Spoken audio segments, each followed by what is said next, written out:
Welcome to UK Casuals podcast talk from the terraces.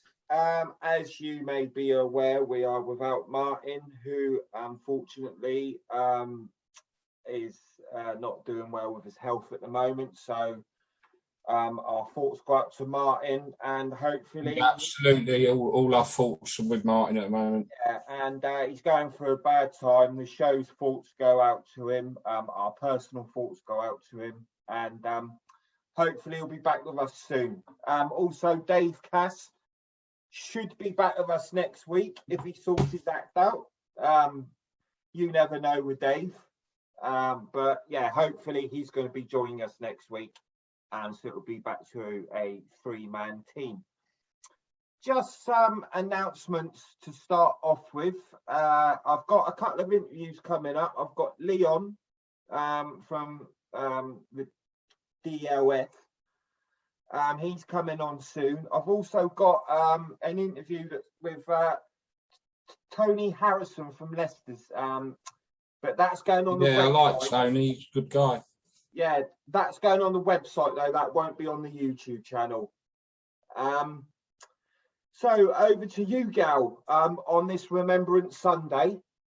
How are you? Yeah, I'm cool. Yeah, very good. Busy work still. It's Remembrance Day's 11th, isn't it? So it's actually going to be the official day will be Wednesday, Thursday. But they had it in football. The 11th this weekend.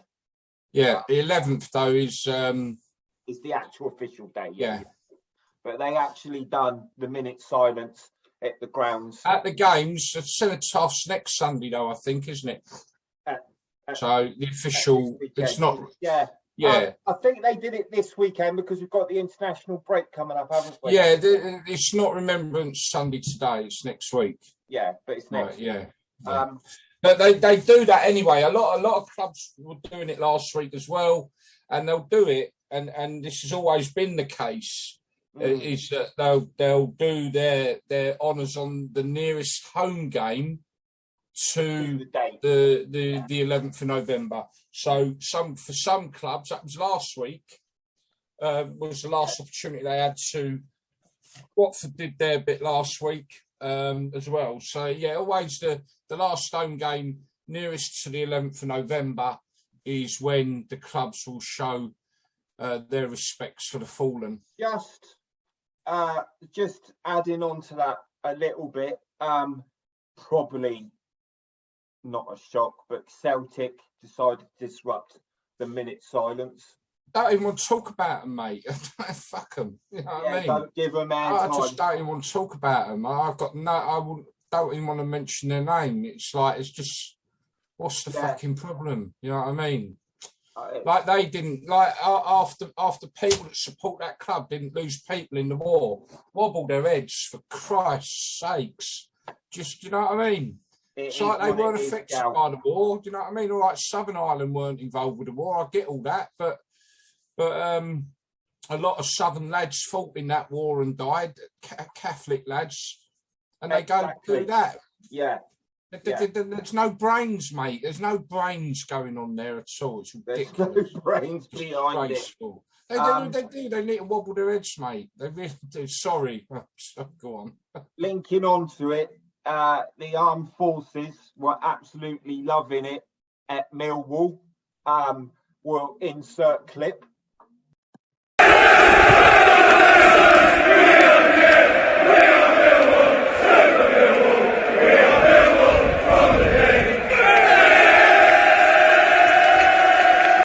So as you can see, the armed forces at Millwall were actually were chanting along and holding their hands up and absolutely joining in with the Millwall crowd, and that was really great to see, because Millwall get a lot of bad press. Yeah, they do. Yeah. So it's good to give them a little bit, of some good press. I think with Millwall, with Millwall, they just say it as it is, don't they? And I'm afraid a lot of clubs you know, don't really give their fans the same sort of leeway that Millwall maybe give their fans. And I think that's all respect to Millwall. Yeah, you know, no, I agree. You know, they say it as it is at Millwall, and their club doesn't like rinse them rotten like they do at these other clubs. You know, the minute, you know, they jump straight in, and I think with Millwall, Millwall they got a bit more so freedom PC. of expression at that club. That's what I'm looking for. Sorry, that's what I'm looking for. They've maybe got a little bit more freedom of expression at Millwall because the club seems to be, and that ain't no disrespect to that club. You know what I mean? And I know that if it was really naughty stuff, then the club will be upset about it, and you know, and that's fair enough again. So, but they, you know, fair play to Millwall. Well, in my opinion, and I think yours as well, Gal, more clubs should follow suit, and not be so PC and ready to jump on their fans as soon as. Ain't going to happen, though, is it, mate? You know, I think we're sort of, it's not going to happen. Piston in the wind.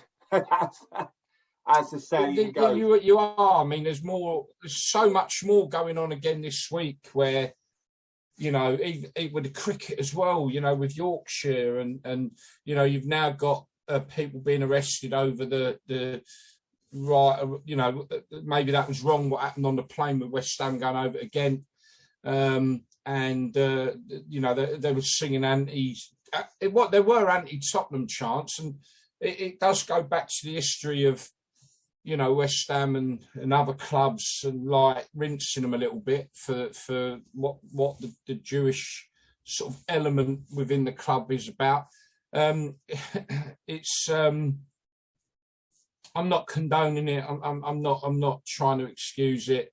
Yeah, but again, we're seeing so much more clamping down on all sorts again. You know, you won't be able to say boo soon, I dare say. Boo! Oh shit, boo. I'm gonna get nicked. So what you were talking about there is the clip of the Jewish lad walking down the plane aisle. Yeah.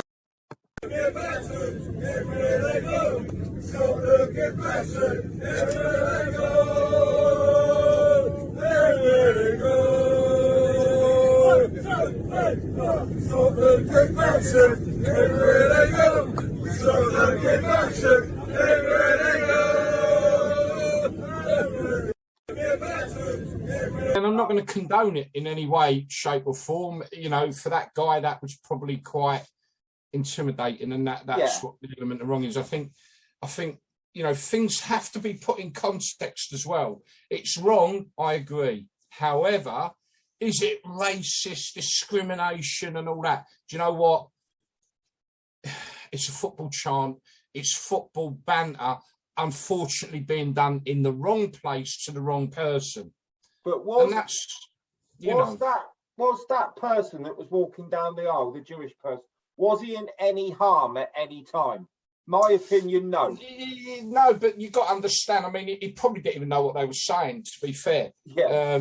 You know, but at the end of the day, you can't condone the fact that, you know, he's a normal person, all right, you know, and you know, like I say, things are getting taken out of context, and I think it's wrong and needs to be dealt with. Yeah, hate crime. Sorry, I'm pretty confident, and I'm not a magician to say that this is definitely the case, but I'm fairly confident if you got them two lads in, and I sort of see the video. I didn't quite grasp what they were saying, but we know that this is all about they've got Tottenham in the cup and all this sort of stuff, and yes, you know, it's a culture that maybe is becoming extinct now with football, but there is still a lot of people that are in that culture, and I think with a lot of things they have to be put into context.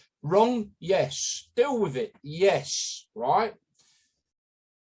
Just keep coming out and saying everyone's a fucking racist or homophobic or whatever. You know what I mean? It's not always going to be the right description for what's gone on. And in a lot of cases with football, we was all brought up people of a certain age were brought up in the football world where chanting, my God, the chants that I could reel off a few to you now, but I won't. But my God, if you go back, you know, it's like scary, some of the chants that were going on. But that was what it was then. We've evolved, we've learned, we've grown up, we've, you know, I think what you say, Gal, keep bloody harping on about it. I think to put it into context, those chants on the plane, they were more aimed at Tottenham Football Club. Yeah, without more than the Jewish community. You know, that's. I think we've got to. You've got to be open-minded about this and say it was wrong, because this innocent gentleman would have felt maybe intimidated, not very happy about it. I get all that, but people have got to stop this witch hunt everywhere I look, every day. The witch hunt. You know, I'm not being funny. The cricket with Yorkshire, right? Whatever. It was 10 years ago or whatever it was. No one bothered saying anything then. They are now.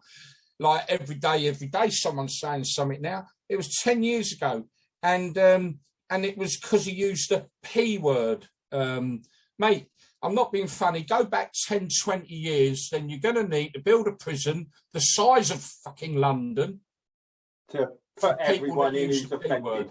Yeah. We've got to get over the past, and until they can put that aside and look to the future, nothing is going to improve. You're just going to keep driving that wedge of division between every community in this country, and that is exactly the agenda for. I'm going to shut up, mate, because I'm going down the wrong road for a football show. Sorry, it's true. Anyway, apologies, people watching. We'll get back to show for that. We'll get back to the football. It was the Manchester derby. It was the Manchester derby. It was Man United versus Man City. I don't know if you've watched it or watched the highlights, but Man City gave Man United a football lesson. It's as simple as that. It was 2-0. It could have been more. Everywhere you looked, it really did look like Man City had like 13 players playing instead of 11. I mean, they were everywhere. A lot of people, including the pundits on Match of the Day, are saying Ole Solskjaer is not up to the job at Man United. Maybe it's time for him to go.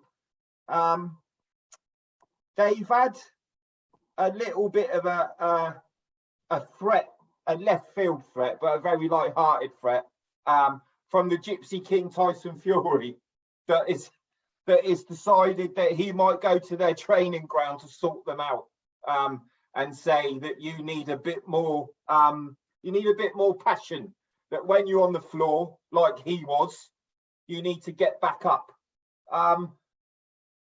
What's your views on Ole Solskjaer? Is he up to the job, Gal? Well, again, I quite often reiterate this. I'm sort of not the biggest fan of the Premier League, so I tend to not study it as much as maybe others do. So my opinion is probably very unclassified. But if they get rid of him tomorrow, who would they bring in? I think, you know, that's the question. I think you've got to ask yourselves who would be the next manager for Man United. Colossal job, also surrounded by a lot of prima donna players. Yeah.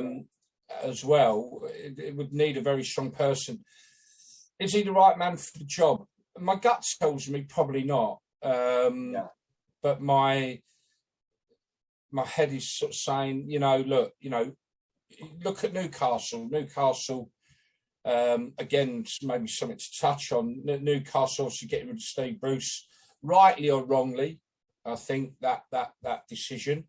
And they couldn't get their man, I think it was they went after Arteta, wasn't it? I think it was it? But they couldn't get their man, and they've looks like they're going to appoint Eddie Howe. I mean, sorry, mate, but that to me is just not not a move for a club that's just become the richest club in the world. No disrespect to Eddie Howe. He'd done a wonderful job at Bournemouth, bearing in mind more recent history as he took them down, got them relegated.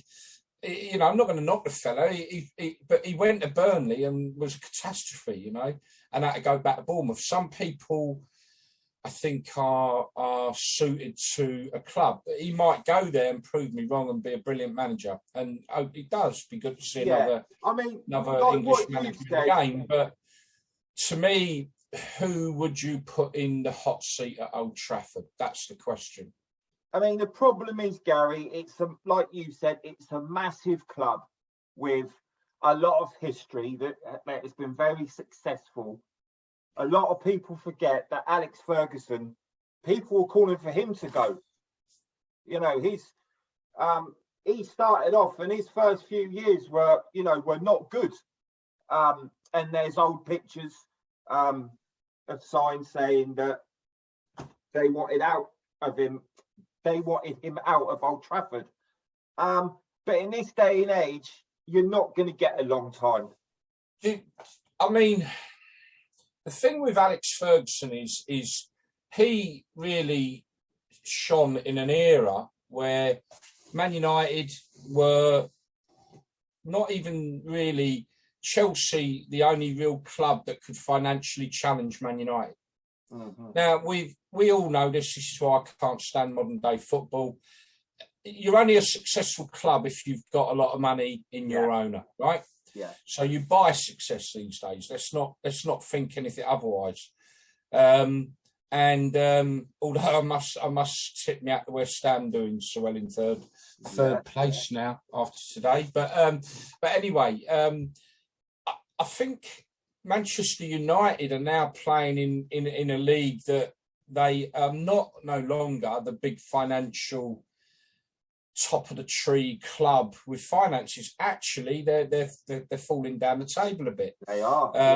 You know, Man City's obviously a rich club. Newcastle, albeit may get relegated this year, still a richer club. Chelsea obviously always been a challenge to Man United back then as well. Yeah. With the finances, and we know football's driven by finance, and Manchester United are now in a world where there are now half a dozen clubs or more that compete, if not better than, for finance. So they're no longer the big I am club, and I think maybe that has to be realised as well by the fans, that they are no longer the top dog of football. And they're certainly no longer the richest club in this country. So, I would say, like, I can only come back to, my gut tells me no, I don't think he's the right man for the job. But right now, who on earth could go in that job? Exactly. I agree with what you say, Gal. They were top dogs for a long time. They're not anymore because, like you said, modern football, the only way you're going to be successful in modern football is if you've got a bit of dough back around you. Yeah, I mean, I suppose in the top 8 clubs in the country now, and, you know, you can probably, you know, put Newcastle in there if you talk about the finances to back the club. West Ham with their new owners as well, with new potential owners coming in, certainly Park coming in. You know, are up there, and they obviously have catapulted themselves with the stadium and all that. Yeah.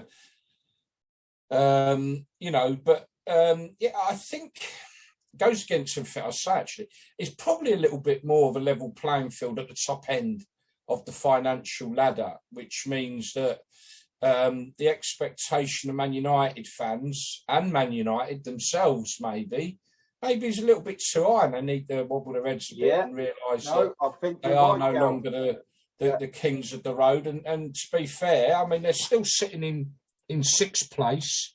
They're 3 points behind Arsenal, 5 points behind Liverpool. Let's face it, Liverpool lost their first game of the season today, right? Yeah. Absolutely been outstanding. Stonk Man United 5-0 at home. You know, Man United still only sitting 5 points behind them. So they're not having a bad season, Man United, by a long shot, are they, really? They're in the top 6. They're probably going to push on and get higher than that by the end of the season. You know, I don't know.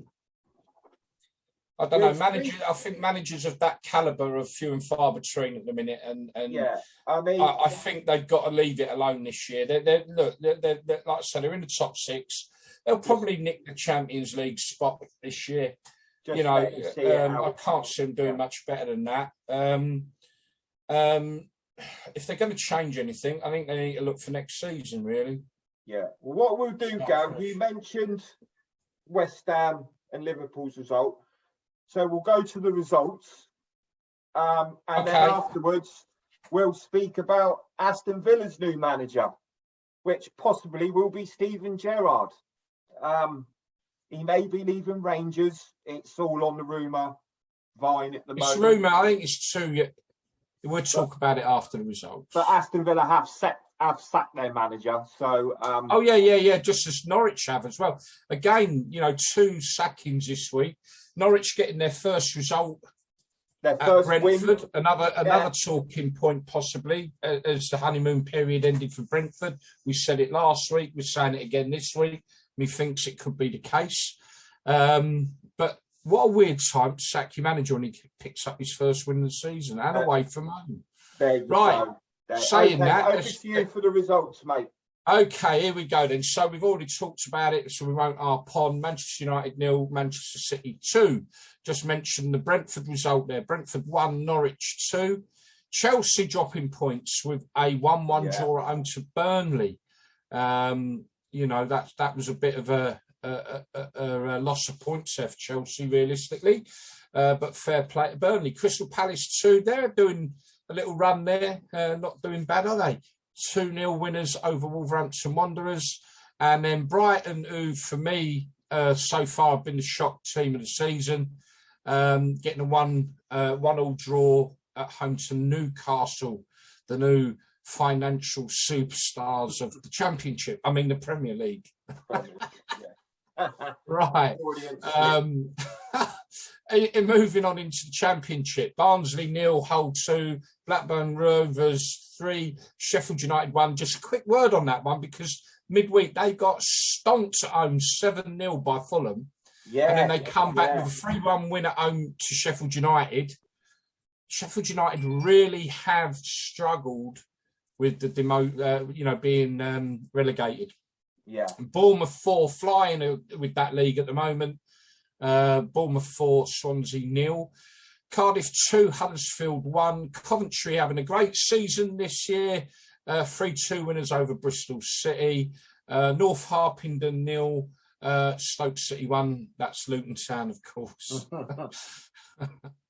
Millwall 1, Derby County 1. Nottingham Forest getting a good result there, 3-0 against Preston.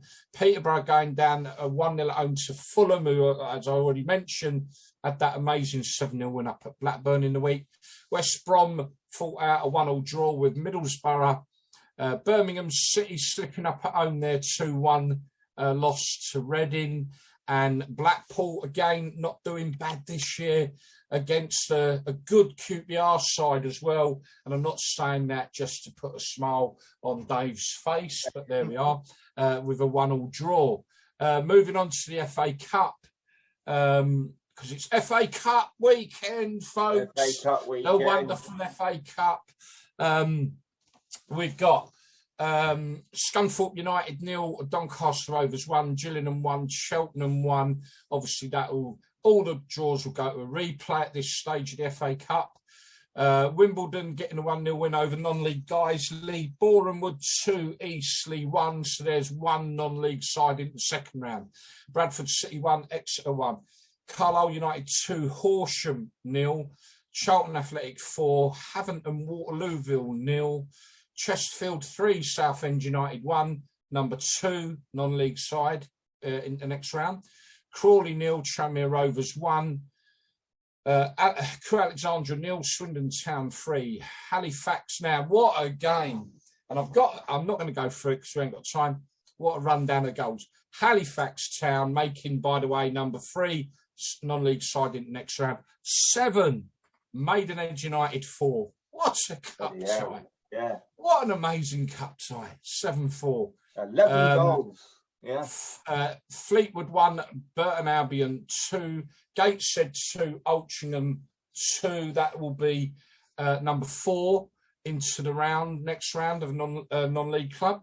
Harrogate Town 2, Wrexham, Hollywood Wrexham 1, Hartlepool 2, Wycombe Wanderers 2, Hazen Yedin 0, Sutton United 1, Ipswich 1, Oldham 1.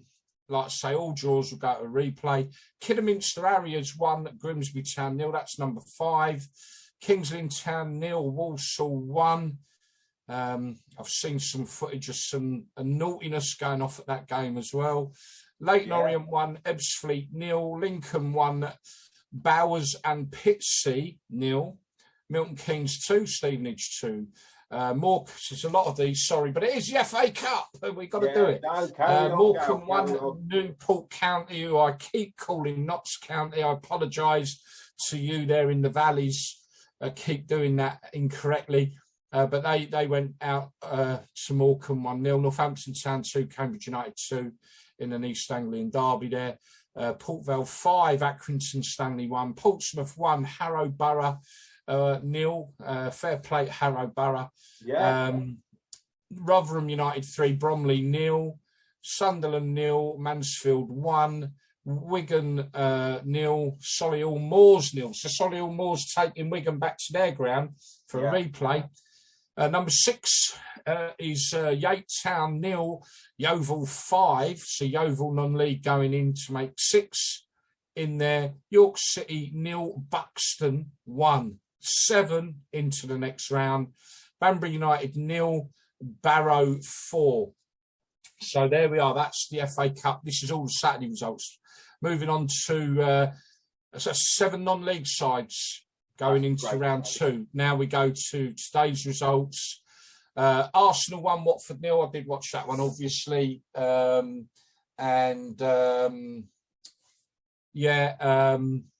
Arsenal, the deserved winners. They were the better side. Everton 0, Tottenham 0. Leeds 1, Leicester City 1. Good result for Leeds. Leicester a good side. And the big one, as we said, West Ham United 3, Liverpool 2. Fair play to the Hammers. The bubbles are blowing. And then we just quickly touch on the Scottish Premiership. Dundee 2, Twats 4. Rangers 4, Ross County 2. Sorry if I've offended you and you're a Celtic supporter, then blame your fans that booed the Remembrance activities at Dundee. Just blame them, not me. Disgusting. Anyway, a few FA Cup games. Sheffield Wednesday 0, Plymouth Argyle 0, Oxford United 2, Bristol Rovers 2, all draws. Bolton Wanderers 2, Stockport County 2, so a possible 8 non-league. Rochdale 1, Notts County 1, a possible 9. Stratford Town 1, Shrewsbury 5. Shakespeare won't be happy about that. There we are. And then we got possible 9, 10, double figures. St Albans City, big result of the FA Cup, beating Forest Green Rovers, who are top of League 2, 3-2 at St Albans. So well done. That's the result of the round. Without a doubt, St Albans 3, Forest Green Rovers 2. Well done to them. And that means we do have 10 non-league sides representing non-league football in round 2 of the FA Cup, which is great. Absolutely great. As you there know, you go. This show is massive fans of non-league football. Being a non-league fan myself, and non-league being untouched by the horrible hand of modern football. So it's always good to see non-league sides progress. And they need the money, Gary. They need the money as well, let's be honest. We say that, but ITV have been, BBC 2 had the game on Friday night. It was Colchester United versus Sudbury Town. And then I think you got Dagenham and Redbridge playing, I can't think now, tomorrow night on ITV. So there has been some coverage at the beginning of the FA Cup, but generally There is the fiasco over the old chestnut. I know people must be sick to death of us saying about it, but what a fiasco. Don't know if you see it. It was on BBC2. The fiasco overtaking the knee on Friday night was a joke and highlighted how, in my view, players and clubs are forced into knee taking.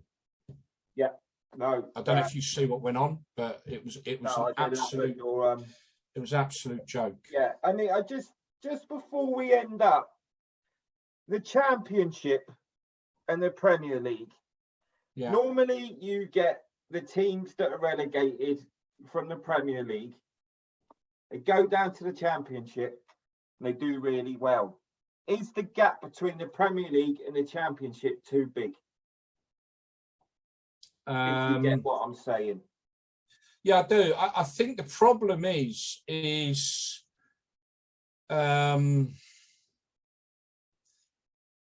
the Championship is brilliant league. I mean, it really is. I think it's diminished slightly of late, the last couple of seasons, from what I've seen. I think the problem is, and here's the problem, right? The Premier League is now a league of two halves. You've got the haves and have-nots, right? Very much. You get the occasional have-not, like Brighton this season, doing really well. So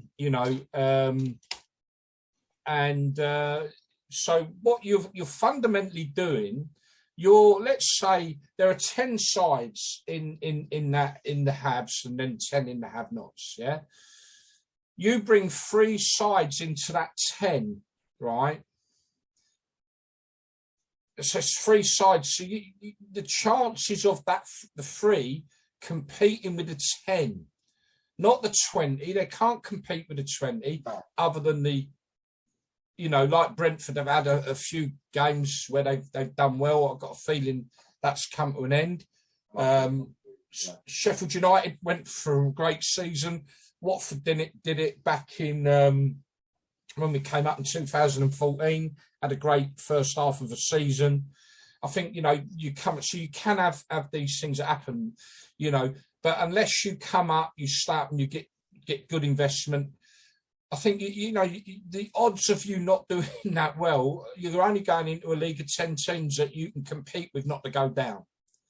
And you end up, and this is why I don't like being in the Premier League, is you end up being a club that when you look at the season ahead of you, you are looking for who's worse than you. You're not looking for your club to be a success.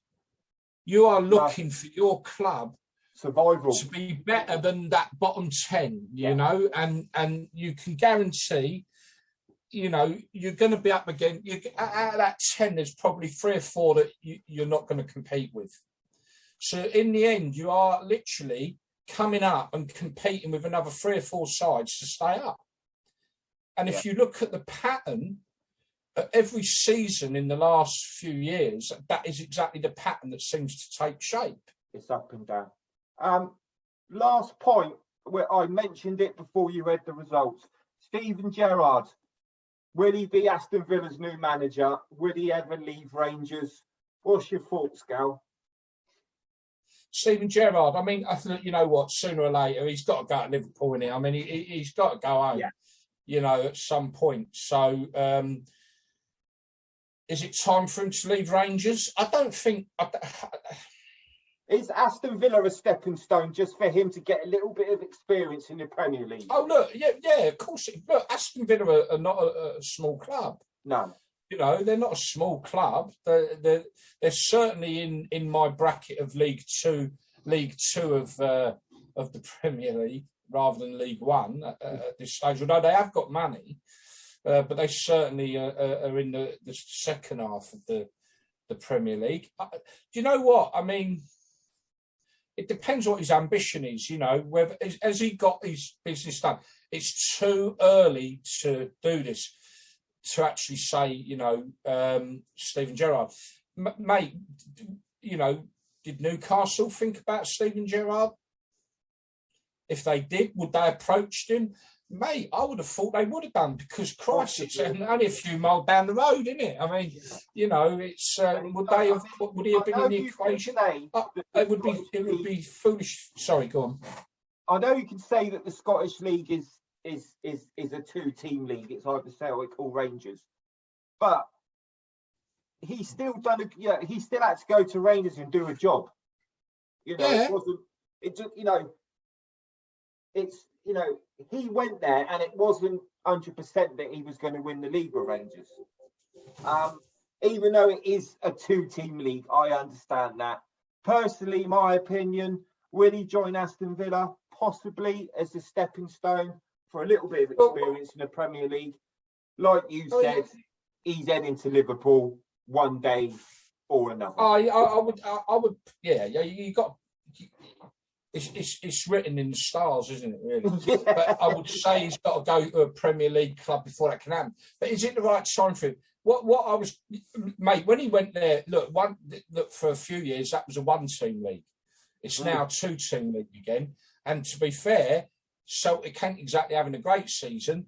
And you're seeing the likes of Hearts and that and Hibs and that doing quite well and picking up points. I don't know if I've missed anyone else out who are at the top end there. I'm sorry. I haven't got the league table in front of me for Scotland. But look, you know, what I meant about Newcastle, in my view, Newcastle didn't get the man they wanted. And it's like what I've already said. There was a limited amount of people good enough to take managers in at the moment. I would be surprised if Newcastle had not approached Steven Gerrard. Would he be interested in coming to Newcastle? If that is the case, and they did, then he ain't going to Aston Villa, because if he wanted to come to the Premier League, then, and he had the opportunity, knowing the money that Newcastle have got. Now, I'm not saying he did get an approach, but for me, if you know, you would think that they've actually look. They're looking now to take on Eddie Howe. They must have looked at a few other options. Surely anyone in their right mind is going to have a look at what Steve Boy's done up there, and he's done a great job. And go, he's got to be an option. And now, if that has happened, and Newcastle and you know, we don't know whether they did or didn't, but if they had approached him, which would be very foolish not to have done, he's knocked them back. And there's a reason why he would have knocked them back. Yeah. And if he's knocked them back, it's because he's not finished at Rangers. Is he finished at Rangers? You know what? It's far too early to it's rumour, it's gossip. For me, it all depends whether he is done at Rangers or not. And because of what's gone on at Newcastle this week, my gut tells me they would have been mad not to have had a look at that option, and they would have been knocked back. And if he's knocked them back, it's because he's not finished with what he wants to arrange. I absolutely agree with what you're saying. And what you're saying, also reading between the lines, it makes a lot of sense. Of course it does. Next week is the international break. I can't remember who England have got. We'll possibly do a show next week, or we'll have a break. Is there anything else you want to mention, Gal? You mentioned Norwich getting their first win. Norwich. All right, Norwich got their first win away to Brentford. You know, it's good to see them get a win. No one wants to see a winless team. But I think the result is more significant to Brentford than it is Norwich. Norwich will get relegated this season, barring the intervention of God. Unfortunately, I'm sorry, Norwich fans, but I'm sure you must see it as well. Yeah. You know, and weirder things have happened. So it's more significant for Brentford, who, for me, the loss at home to Norwich is a massive indicator that I think you're going to start seeing the demise of what has been a little great season. They're not a million miles off the relegation area. I think they'll get drawn into it very, very quickly. And I do think if we are looking, my gut's now telling me, and I disagreed with somebody only last week I was talking to somebody, my daughter's boyfriend, and he was saying, I think Brentford's going to go down. I'm like, no, I don't know. I think I'm actually going to change my mind now, and I think I'm now looking Norwich, Brentford, and who else joins them? Well, I don't know. Obviously, my team's in that mix as well. Leeds, possibly. Even though Leeds, I hope not. Leeds. You know, they're a club that should be up there. They really are. No, they are. They really should be. Okay, Gary. It's been a pleasure. Hopefully next week we'll, if we do a show, we'll have Dave Cash joining us. My apologies for ranting off about the off the field elements of our game and whatnot. It's called Talk on the Terraces, and we talk about things on and off the field, the whole point of the podcast. So that has been Mr. Gary Harris. Obviously, again, our thoughts go out to Martin, and hopefully he'll be back with us soon. And there'll be more videos coming from UK Casual soon.